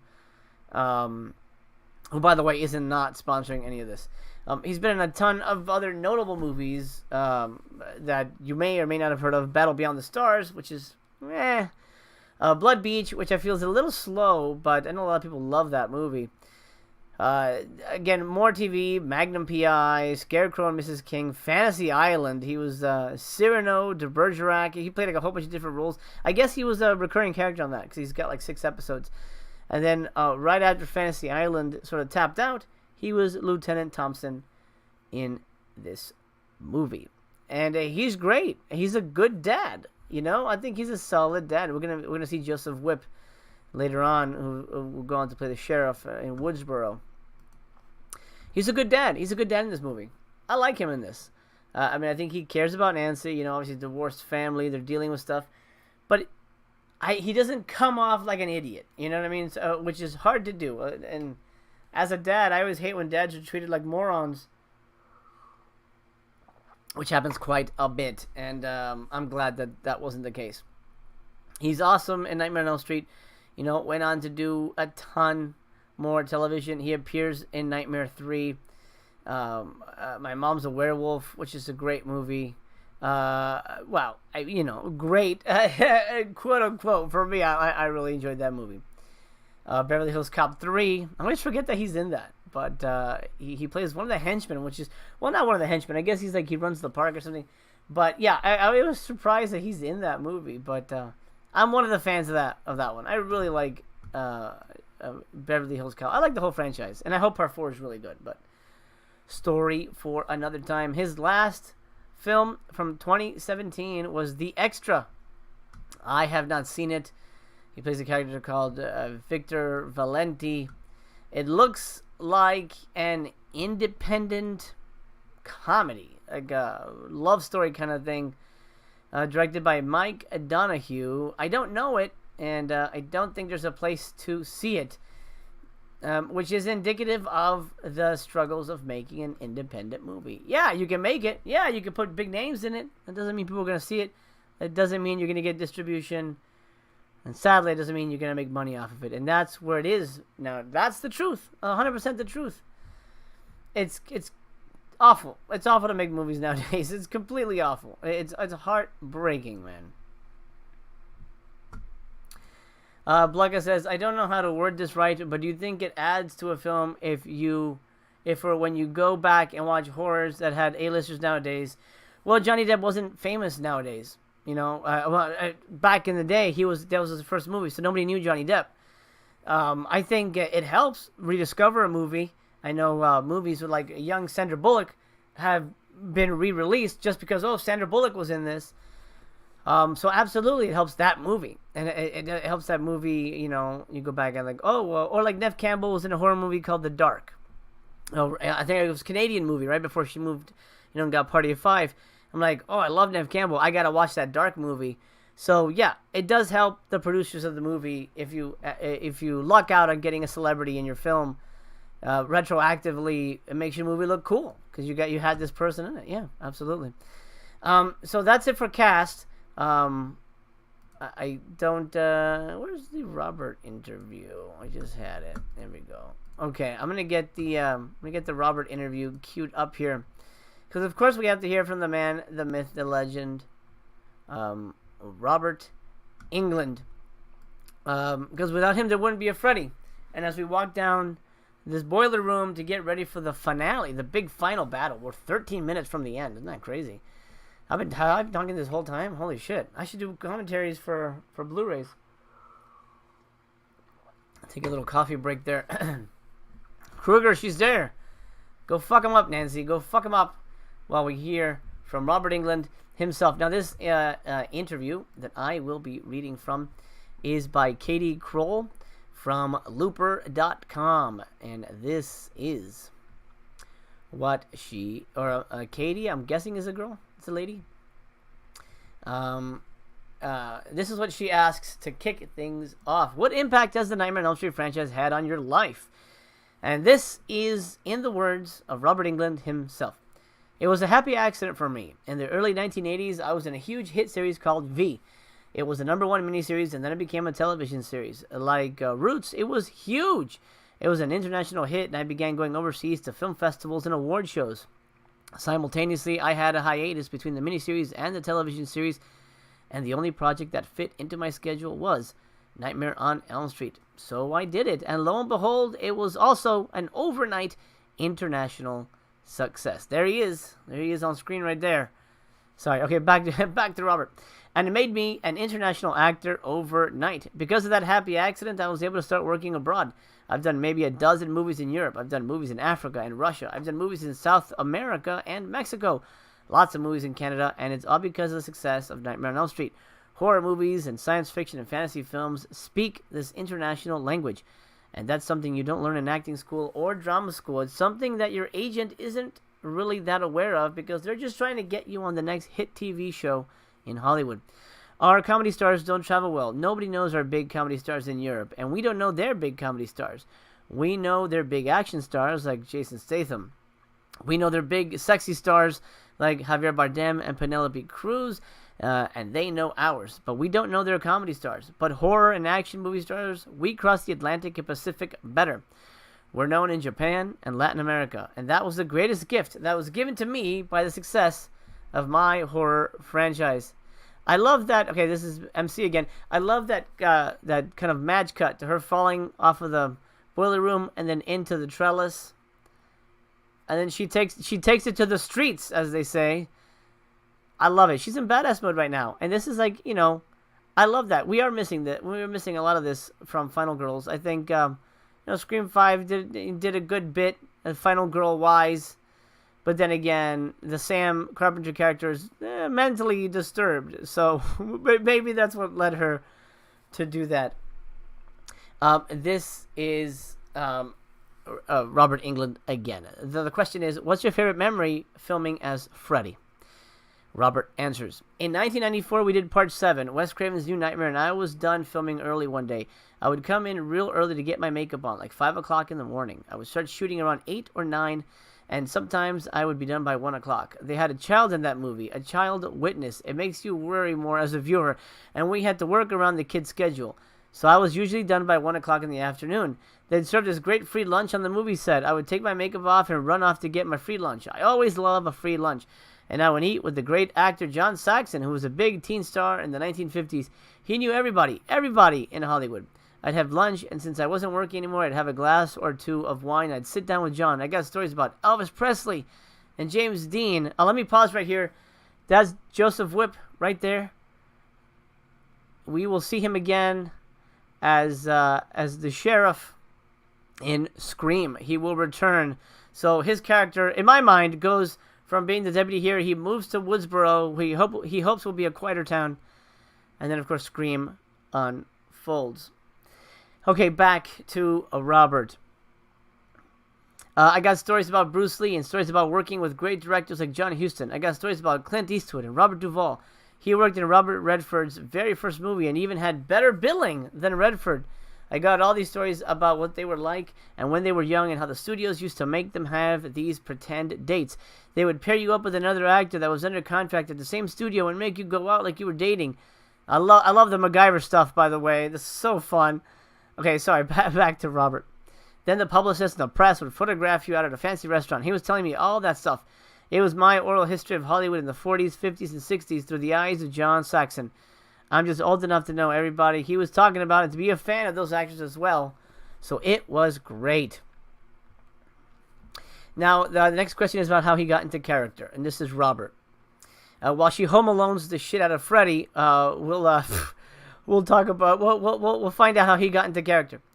I learned back in my theater days that villains are better written. I used to play a lot of best friends and sidekicks. When I was younger, I played a couple of leading men. I was in a hit production of Life with Father, which was funny. I had a lot of laughs in that. I did a lot of comedy, but bad guys are just better written. They're a little more complex. They got more layers. It's fun to do. Before Freddy, I had become a bit of a snob. I'm classically trained and came from the theater world. I liked art movies, but there was a really great moment for me when I was talking to Wes Craven about the role and the challenges of the makeup. I didn't realize this until maybe 5 years ago, but when I was a kid, I was obsessed with Lon Chaney. My uncle had a coffee table book, and he had all these pictures of Lon Chaney as his different famous characters in makeup. He was called the Man of a Thousand Faces because of all these wonderful characters. Of course, he's best known from Phantom of the Opera. I was so intrigued with that, and I think that way down deep inside of me there was a little bit of Robbie Englund, the kid, left when I said yes to Wes at Nightmare on Elm Street.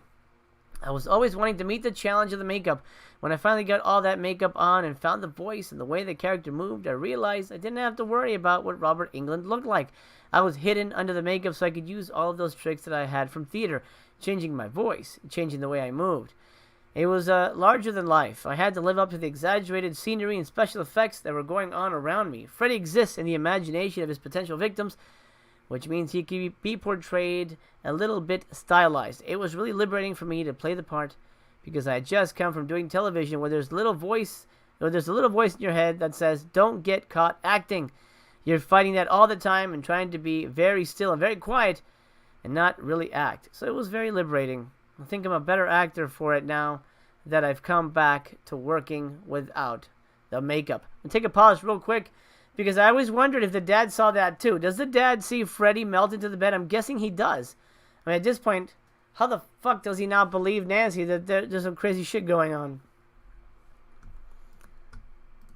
Hey, content consumer, welcome to the show. I mentioned it in the beginning. It's a Looper article interview with Robert Englund. Well, we did it. We bested Freddy, or we think so. As far as you know, Freddy dies in this movie. We will see him again, of course, many and many times. And for the better, for the better. Because, it's something that, like Robert says, blew up overnight and became a worldwide hit, and there you go. Last we will hear from Robert is the following. They ask him if he took any memorabilia from the movies. He says, I have the original makeup mold from part 2. I have an original pinball machine, but what I really like are the foreign posters, especially the ones where my name is written in Russian or Chinese. I love seeing my name written in a different alphabet. I think that's cool. Also, some of those posters are just really amazing. Let me take a pause here to see the final conversion from Scared Little Girl, again, 0 to Hero.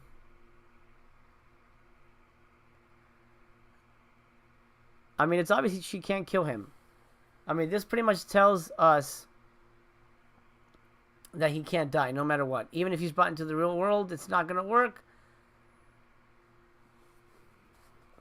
It's too late, Krueger, because she doesn't have to believe in him. And if only she had said that, to all the other people, they'd be okay. And I mean, she doesn't. In Dream Warriors, she preps them for battle. But I love that, I love that she says, I'm not afraid of you. But then you have to wonder. I mean, she comes back in part 3, so she's not dead. It depends on how you read the ending of this movie.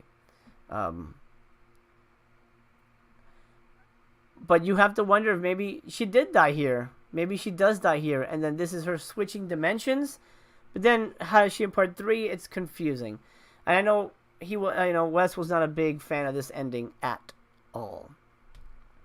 So, but back to Robert, he says, there is one from Thailand of the phallic Freddy snake from Nightmare 3. He's swallowing Patricia Arquette, who's in her Peter Pan Wendy nightgown and arching her back in a combination of terror and pleasure. It's a strange, creepy, weirdly sexual poster, but it's an image of me swallowing an Oscar-winning actress, so I had to have it. I love that. I love that so much. Thank you, Robert. Thank you, Robert, for sharing that. Hey, J-Man. I'm so glad you're here. I'm so glad you're here. Well, everybody who's new and introduces themselves as a new person gets this. Welcome to the party, pal. J-Man, I hope to chat with you often in the coming years. Everybody's restored. Everything's happy. Wait a minute. That's an interesting color of a rag top there. Wait a minute. This isn't a Tesla. This isn't supposed to happen on its own. What's going on here? Well, Freddy's not dead. Luckily, thankfully, and we will see him again many times. As a matter of fact, maybe I'll do it every Thursday. Maybe next Thursday. Whoa, there you go. Sorry, Mom. Sorry, Ronnie Blakely. You out of here. Those girls are creepy as shit. Love the lullaby. 1, 2. Freddy coming for you. Mr. Tony the Dead. Yeah, Oh, yeah, of course. Of course you're only here for BC. Get the hell out of here. Tony, I love you. Welcome to the party, pal. I'll see you tomorrow, man. I'll see you tomorrow. Tony and I are going to be doing this tomorrow. If you're watching the video, Tony and I see, Freddy's done. Freddy is done. What a fun movie. Yay! Round of applause. Wherever you are. Give the movie a round of applause for Wes, for the cast. Amazing. Oh, Rachel Talali is an assistant production manager. She'll go on to be a director. That's interesting. I didn't know that.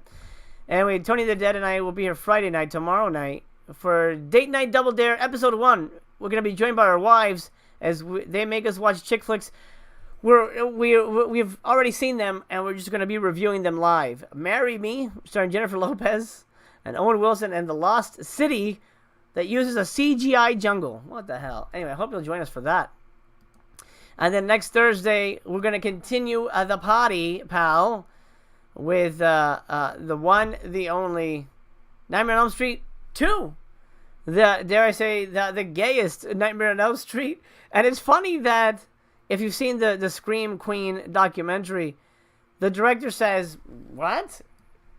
Gay? I didn't know it wasn't gay. We weren't planning it to be gay at all." Well, I don't understand that. It's so obviously that kind of movie. It makes me laugh that he's like, "Oh, no, I don't know what you're talking about."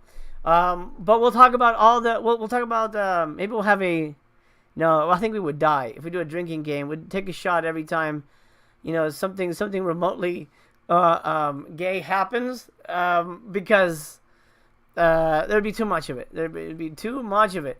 But that movie, I'll say, has some of the best special effects in the franchise. The dog, holy shit, man! And it's a solid movie.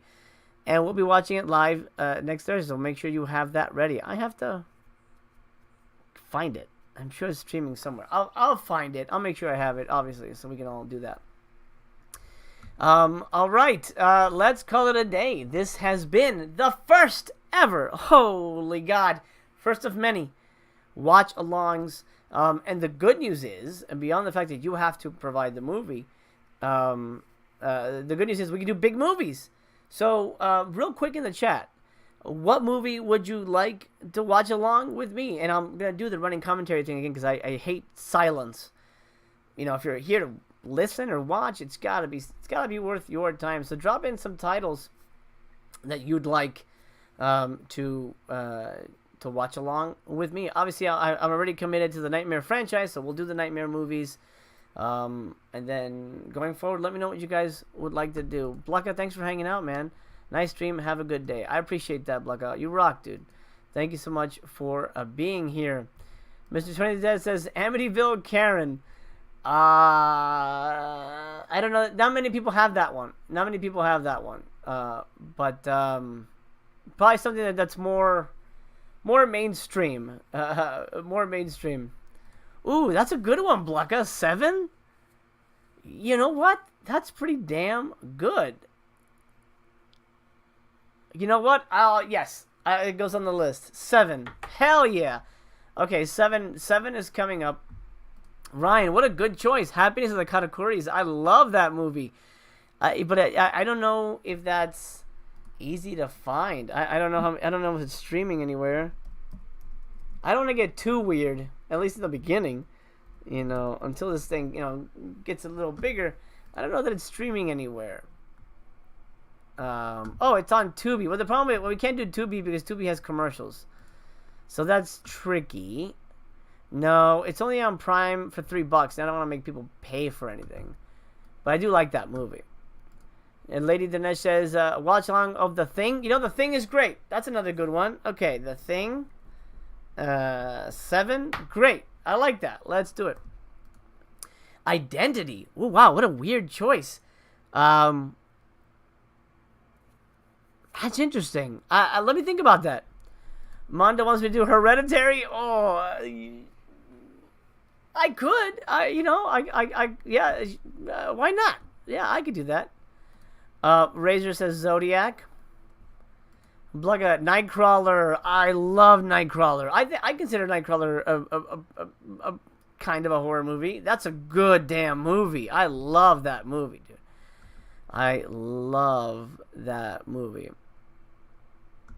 Let's see. Mono says some A24 titles would be dope. Hereditary, X, Midsummer, Men. Oh, Men is too weird. I don't know, but we'll see what happens. Maybe. I'm not saying no. Psycho Beach Party. Hey, Slipstreamer. What is Psycho Beach Party? I don't know that one.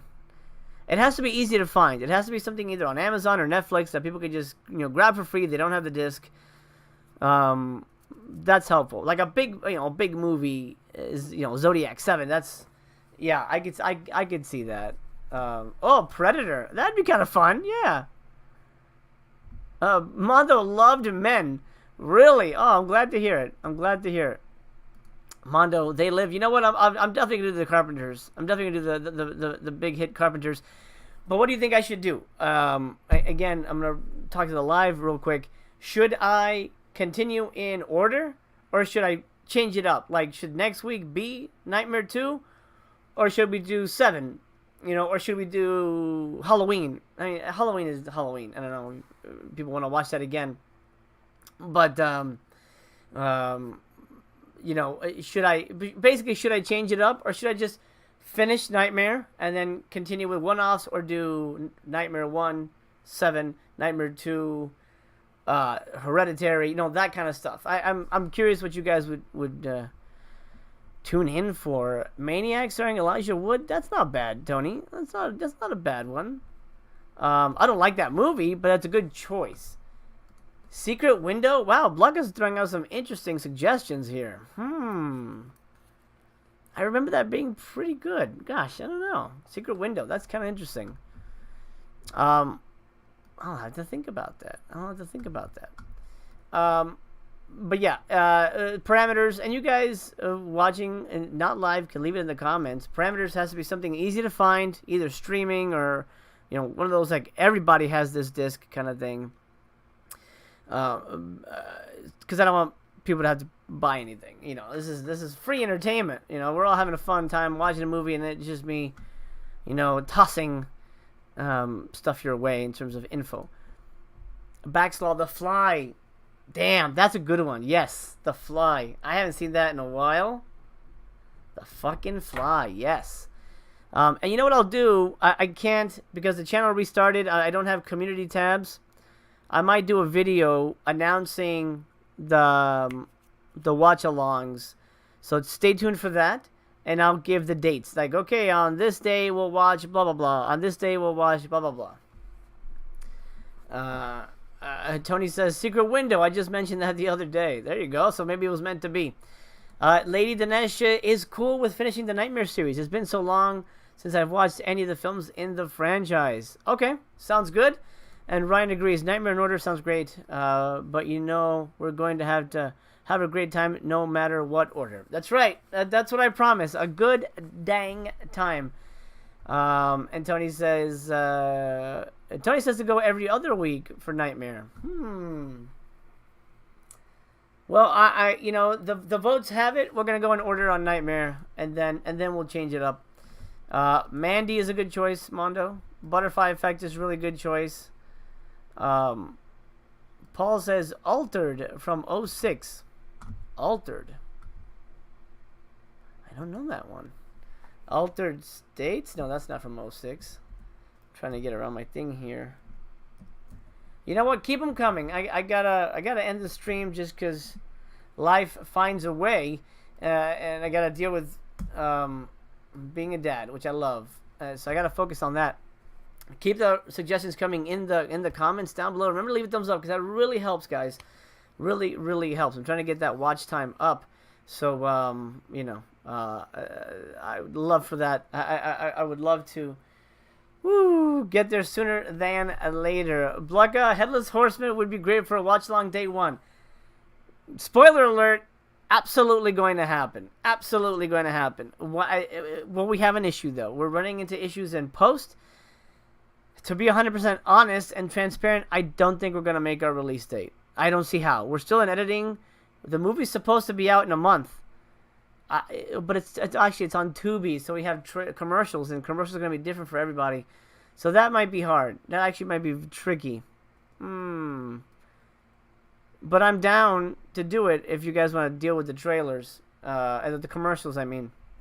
If we make a release date, which I honestly don't think we will.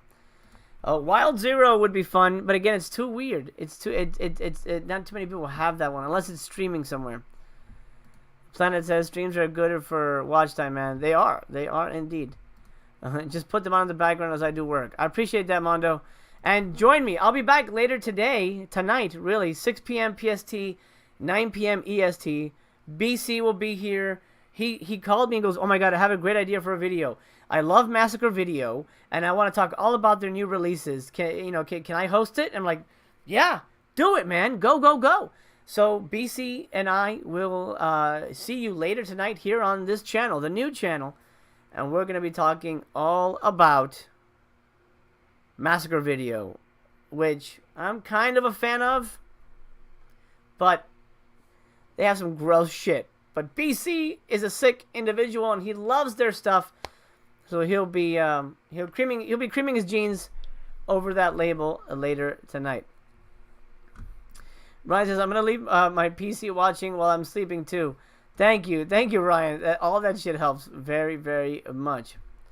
Blanca says, do you get a percentage from commercials and view hours on Tubi? I don't, but the producers do. That's how Tubi works. They get money from the ads. I don't see a dime. I'm done. They won't pay me anything else. This is the only way I can make any money. Patreon and all that good stuff. Chris says I need to do an Arby's run. Everybody go to Arby's before the stream tonight. Go to Arby's and then shout out with your order. I would go to Arby's, but there's nothing there I can really eat because it's one of those weird things. Nigel Dallas, a new sub. Well, Nigel, like I said to every new person who shouts himself out, welcome to the party, pal. I love you. I'm glad to have you here. I look forward to chatting with you very, very much. And thank you. Thank you for the sub. I hope you enjoy what I bring you. The party continues, but for now, I must bid you adieu. My friends, I'm honored by your presence. I'm honored that you would share your time with me. And let's do it again. Remember, tonight, me and BC will be talking. And then tomorrow, Friday, join us for Date Night Double Dare with me and Tony and our wives discussing chick flicks. Oh, that's going to hurt. See you soon. Take care of yourselves. And until we meet again, remember, you're worthy. You belong here. And I'm honored to know you. Yeah. Y'all ready for this?